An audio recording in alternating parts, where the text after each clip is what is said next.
How you doing, YouTube? Matt Master Beer Reviews. Back with a little bit of West Coast Hazie. Actually, born West Coast Hazie. This is an unfiltered double IPA. I assume East Coast leaning. We're going to find out in the form of Stone Brewing. Is their Viking Space Probe Probe double IPA. This comes courtesy of my boy Anthony. Thank you very much. He was really curious about my take on this, so we'll see what's what.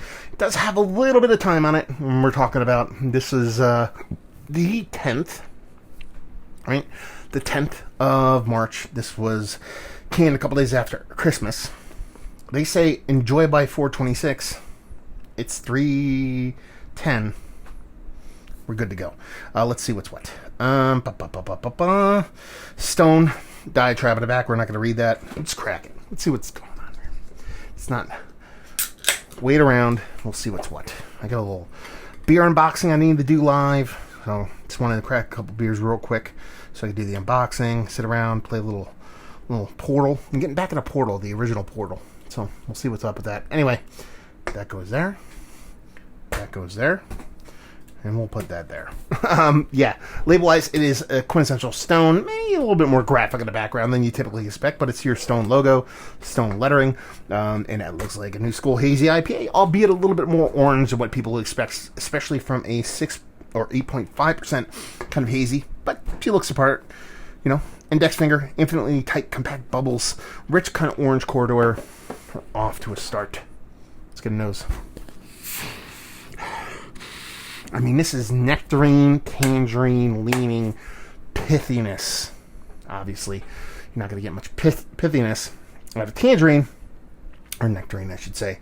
But it does have this kind of nice stone fruity kind of skinny fleshiness with a bit of fruitiness going on, nice sweetness to it, but you also get that kind of citrus portion of the show there too.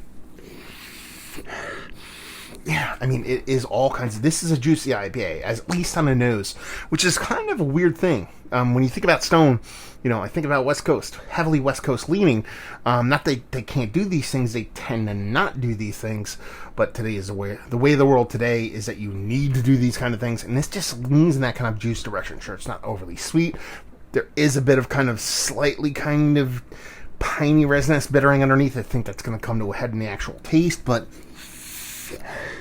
It's even sticky, like I spilt a little bit, and it's kind of just that fruit juicy kind of stickiness going on, but it's ripened. Rich, stone, citrus fruits. Let's dive in. Cheers.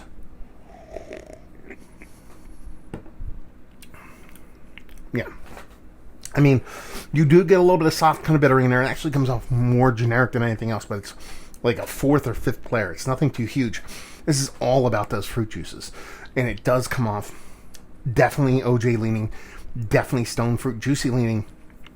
It has this icky stickiness, and there's a decent amount of residual sugar in here, so it kind of just elevates it to like a more kind of childish style juicy juice kind of juiciness, as opposed to kind of a real kind of fresh squeeze kind of juiciness. Big sweetness on the beer. You're getting all those juice components kind of bouncing back off each other. Like I said, mainly your stone fruit versus that OJ.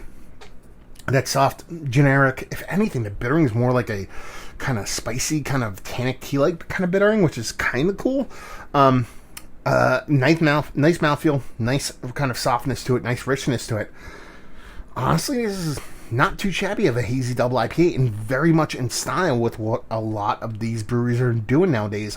More specifically with that big kind of sweet pop. There's a ton of sweetness in the beer coming in towards the end. That's where it kind of loses me personally. I know a lot of people kind of dig on that kind of residual sweetness. Is one of the reasons why these beers are so popular nowadays.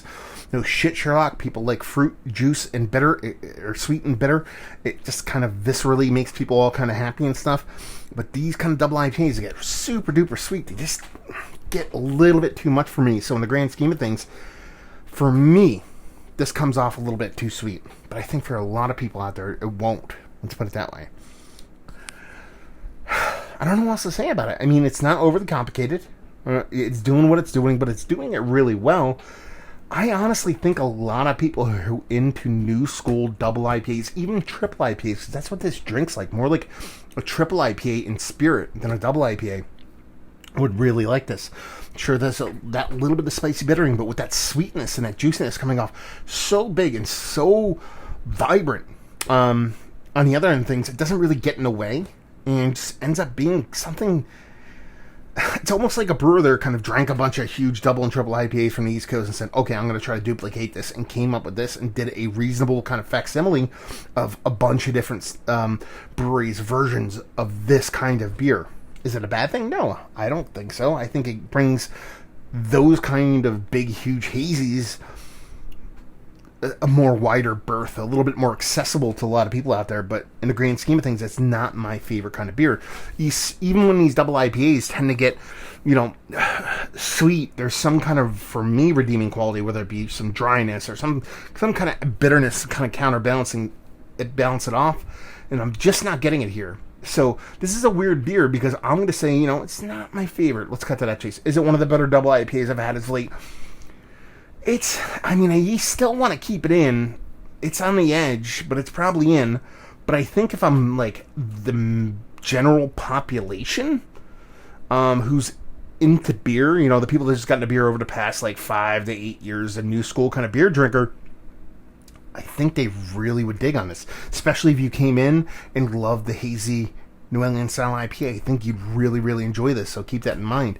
Value availability at Stone, it probably comes at a decent price point in 4-packs, or 6-packs. Probably comes at like $13 a 6er. I'm assuming, if Anthony wants to correct me on that, or anybody else out there wants to let me know their price point where they live, and leave you with, if you like what you like this, if you like new school hazy IPAs, you like them sweet, like them not overtly bittering, aren't afraid of a touch of bittering, this is probably one of the most accessible versions of this kind of beer that I think a lot of people out there enjoy. So there you go. Another review in the books. Hopefully you guys enjoyed it. Down there if you want to talk about it. Massive Beers if you want to check me out doing the social media stuff. Beer Massive. Want to check me out doing the whole podcasting thing, and hopefully you guys enjoyed the review. Hopefully enjoying a little hazy double right now. Hope to see you next time. Cheers.